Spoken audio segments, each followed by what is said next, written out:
Kenapa saya Ridwan Kamil? Karena juga rekam jejak. Assalamualaikum warahmatullahi wabarakatuh.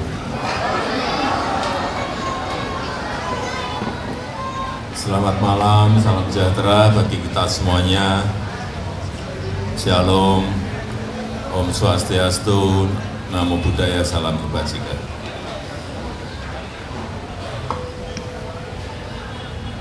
Bapak Ibu yang saya hormati, yang saya muliakan, saya mungkin ingin langsung saja pada urusan Jakarta. Masalah utama Jakarta dari dulu sampai sekarang mulai sedikit demi sedikit mulai terselesaikan. Yang berkaitan dengan macet, yang berkaitan dengan banjir, yang berkaitan dengan tata ruang, yang berkaitan dengan tambahan sekarang satu lagi yang berkaitan dengan polusi. Macet, sudah dibangun MRT, LRT, kereta bandara, kereta cepat.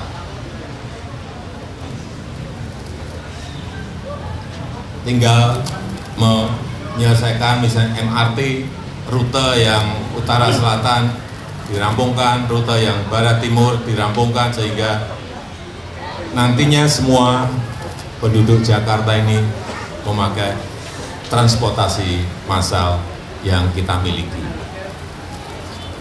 Dan yang kedua yang berkaitan dengan banjir.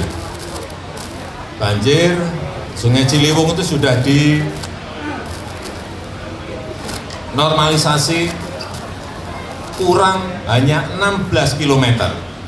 Itu kalau dikerjakan secara cepat, perkiraan saya 2 tahun selesai, insya Allah selesai. Kemudian tata ruang, kita tahu yang berkaitan dengan tata ruang ini sangat rumit sekali, berkaitan dengan kawasan kumuh, berkaitan dengan ruang terbuka hijau, yang ini juga harus bisa diselesaikan. Dan yang paling sulit memang mungkin ke depan adalah urusan polusi, karena air quality index kita sudah di Jakarta ini sudah 190-an, padahal maksimum itu 0 sampai 50, artinya ini sudah melampaui ambang batas yang diperbolehkan. Terus dalam pilkada ini, dalam pilgub ini, apa yang harus kita lakukan untuk memberikan keyakinan kepada kita bahwa masalah-masalah itu bisa diselesaikan? Kalau Bapak Ibu bertanya kepada saya, jawaban saya rekam jejak. Rekam jejak. Kenapa saya Ridwan Kamil? Karena juga rekam jejak.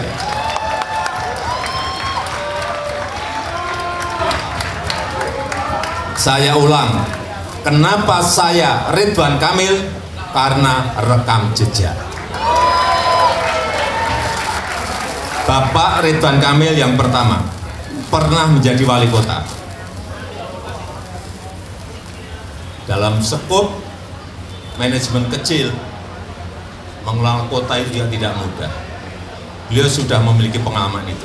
Yang kedua, dalam lingkup manajemen yang lebih besar, provinsi, beliau juga punya pengalaman sebagai gubernur.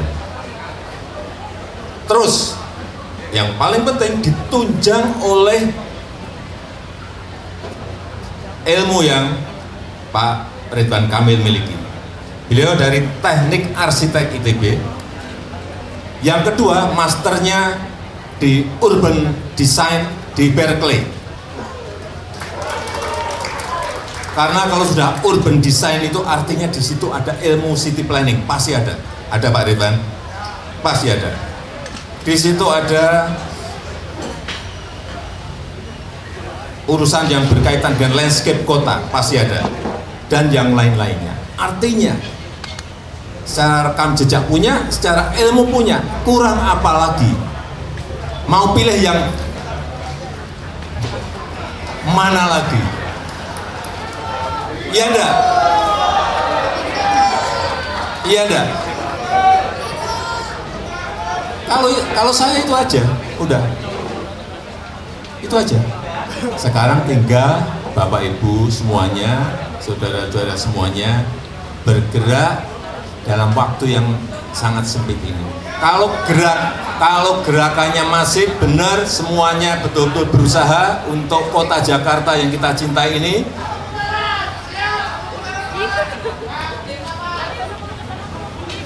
bisa kayak Pilpres. Pilpres itu bayangan kita 51%, dapatnya 58,5%. Saya rasa itu saja yang ingin saya sampaikan. Terima kasih. Assalamualaikum warahmatullahi wabarakatuh. Jokowi bakalan ikut belusukan bareng bagaimana setelah ini? Ya kalau diundang. Kalau diajak. Pak, tadi kan Pak RK sempat bilang kalau misalnya 1 minggu terakhir ini adalah waktu terbaik begitu. Kenapa baru 1 minggu terakhir Pak sebelum pilkada nanti? Ada alasan khusus nggak Pak? Ya memang saat-saat yang menentukan itu adalah saat terakhir. Berarti hadir di kampanye akbar ya Pak ya? Gimana? Hadir di kampanye akbar Pak RK ya? Kalau diundang Pak Insya Allah tanggal 23. Kalau kesini atas kemauan sendiri apa undangan dari Kang Emil? Diundang. Pak Jokowi alat kemarin turun gunung di Jakarta, turun gunung kemarin Bapak turun gunung di Jawa Tengah, sekarang turun gunung di Jakarta. Apa alasan Bapak untuk turun gunung seperti itu? Apakah ada suara yang mungkin kurang dari Ridwan Kamil yang akhirnya itu Bapak dongkrak atau enggak? Dalam semuanya memang di etapa terakhir seperti ini harus bekerja keras. Saya datang karena memang saya mendukung. Di Jawa Tengah juga saya datang karena saya mendukung. Saya diundang ke Jakarta, saya datang karena saya mendukung. Terima kasih. Ada daerah lainnya nggak sih Pak Jokowi? Ada daerah lainnya nggak sih Pak Jokowi? Selain Jateng dan juga Jakarta? Ada, tapi kan waktunya nggak mungkin kan saya datengin semuanya. Di Solo. Pak Jokowi, Pak terkait dengan Mas, ini tumpang tindih nggak Pak dengan kanan orang yang sebelum-sebelumnya? Tanyakan ke yang lain saja. Pak Jokowi dengan dukungan Pak Jokowi apakah bisa mendongkrak elektabilitas Kang Emil lagi Pak Jokowi mungkin di atas 50%? Kedaulatan ada di tangan rakyat. Pak Jokowi waktu Kedaulatan ada di tangan rakyat. Yang menentukan semuanya adalah rakyat. Pak Jokowi Kita ini hanya berusaha, berikhtiar.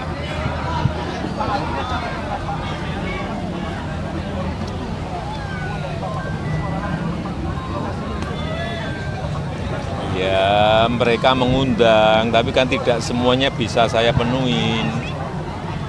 Ada yang minta statement, ada yang minta foto, ada yang pengen buat video. Ya, saya terbuka kok, saya layani semuanya. Mungkin ada sudah lebih dari berapa? 80-an. Pak, waktu Pilpres kan Bapak memprediksi 51% ya Pak. Kalau sekarang untuk Pak RK sendiri di Jakarta memprediksinya berapa persen? Mengingat surveinya kan naik turun juga Pak. Saya nggak mau memprediksi. Pak Jokowi ada Karena di setiap pilkada itu ada hal-hal yang bersifat kedaerahan yang sulit kadang-kadang terdeteksi. Tapi kalau calon mestinya sudah menguasai medan, ada feeling politik, rakyat seperti apa, beda. Kalau saya kan sudah purna tugas. Pak Jokowi ada kecewa nggak kalau Pak RK datang Pak? Pak Jokowi seperti Pak. Jadi tadi kan disinggung oleh Pak RK nih Pak soal Jakarta bukan ibu kota lagi, ibu kota sekarang di IKN. Nah kalau melihatnya nih Pak, kemarin Bu Sri Mulyani motong soal anggaran infrastruktur, IKN masih banyak. Kan sudah statement tidak sekali dua kali Presiden Prabowo bahwa justru pembangunan di IKN akan dipercepat. Coba dilihat Ya. Ada pesan khusus nggak untuk Ya. Kang Emil? Bahagia banget mukanya Kang Emil dengan kedatangan Pak Jokowi, Kang Emil. Ya, tidak bisa dipungkiri bahagia sekali di saat memang detik-detik, minggu-minggu terakhir kehadiran mantan presiden, mantan gubernur DKI. Kami bersahabat sudah lama, zaman saya wali kota. Sebelum saya wali kota, beliau hadir sebagai wali kota. Saat saya wali kota, beliau hadir sebagai gubernur, kemudian membersamai sampai beliau presiden 10 tahun, kemudian di IKN.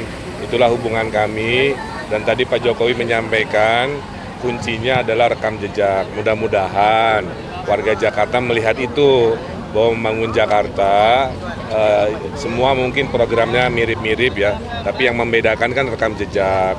Saya pernah ngurusin kota, pernah ngurusin koordinasi dengan pusat sebagai gubernur, nolongin Jakarta juga, bikin 2 bendungan kan di Bogor, support program presiden. Makanya sekarang kan di Jakarta banjir berkurang, Pak. Ya. Salah satunya berfungsinya itu kan peran dari kami yang berkoordinasi, saya di daerah. Nah, mudah-mudahan rekam jejak, pengalaman, dan memang ilmunya kami ada di tata kota, tinggal diberi kesempatan oleh warga Jakarta, diberi takdir oleh Allah. Insya Allah Jakarta perubahannya lebih cepat. Nah, itu harapannya. Saya mengundang Pak Jokowi hadir, alhamdulillah. Makanya saya sumringah. Besok juga kalau memang beliau ada waktu, saya ingin menyapa warga Jakarta, nanti dikabari ke wartawan. Ya. Kang, mungkin ada alasan kenapa Pak Suswono nggak datang nih Kang? Ini kan acara spesial banget nih Kang. Ya kan sekarang itu kita sebagian udah janji ke warga, ada ribuan warga nungguin. Kalau dibatalkan semua nanti kecewa, suaranya hilang kan. Cukup diwakili saya, mewakili semangatnya. Saya kira itulah memang suka duka dinamika dalam kampanye. Kang, ini berarti kayak senjata nukirnya Kang Emil ya untuk merespon pasangan sebelah yang memposting foto dengan Anies Baswedan di Jakarta. Setiap dukungan adalah baik, betul. Dan saya senangnya gini, Pilkada Jakarta itu pilkada rekonsiliasi, Pak. Dulu Pak Anies dengan PDIP berpisah, berseteru, bergabung. Dulu PKS di sana, sekarang gabung ke sini. Jadi itulah indahnya demokrasi. Geser-geser kiri kanan biasa. Di belakang saya ada Pak Effendi Simbolon mendeklarasikan 7.000 orang-orang Batak. Beliau dari partai mana kita semua tahu kan. Nah itulah contoh demokrasi hari ini. Terima kasih. Terima kasih.